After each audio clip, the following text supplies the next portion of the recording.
সংক্ষেপে বলবেন। ধন্যবাদ মাননীয় স্পিকার। ত্রয়োদশ জাতীয় সংসদ গঠিত হওয়ার পর সরকারি দল এবং বিরোধী দল প্রত্যেকেই একটা কমিটমেন্ট দিয়েছে, বহুদিনের প্রচলিত যে ট্যাক্স ফ্রি গাড়ি এবং প্লট আমরা নিব না, এই বিষয়ে আমরা সিদ্ধান্ত নিয়েছি। এবং গতকাল এই বিষয়টিকে সমর্থন জানানো পূর্বক আমি এই সংসদে একটি বক্তব্য প্রদান করি, যেটি আজকে বিভিন্ন মিডিয়াতে এটা একটা বিভ্রান্তি ছড়ানো হয়েছে।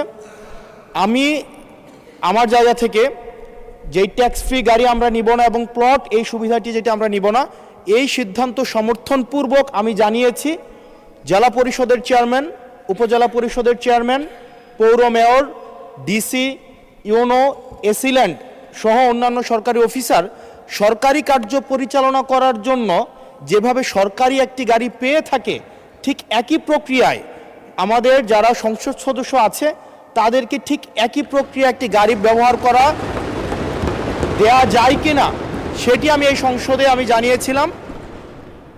সরকারি মালিকানাধীন একটি গাড়ি যতদিন পর্যন্ত এমপি থাকবেন ঠিক ততদিন ব্যবহার করবেন এবং সেটির জন্য কিন্তু এক্সট্রা খরচও লাগবে না, কারণ আমাদের এই সংসদ সদস্যদেরকে কিন্তু ইতিমধ্যে 70,000 টাকা কিন্তু গাড়ি মেনটেনেন্স করার জন্য দেওয়া হয়। এখন গাড়ি মেনটেন্সের জন্য 70,000 টাকা করে দেওয়া হয়, কিন্তু আমাদের গাড়ি নেই। এখন আমার যে বক্তব্যটা সেটি হচ্ছে, গতকালের বক্তব্যে আমি কোনো ট্যাক্স ফ্রি গাড়ি চাইনি এবং ট্যাক্স ফ্রি যে প্লট এবং গাড়ির যে বিষয়টি রয়েছে সেটি অলরেডি এই সংসদের পুরো হাউস ঐক্যবদ্ধভাবে সিদ্ধান্ত নিয়েছে তারা এটি নেবে না, এবং এই ত্রয়োদশ জাতীয় সংসদের প্রত্যেকটি এমপি সেটির জন্য একটি অনন্য নজির স্থাপন করেছে।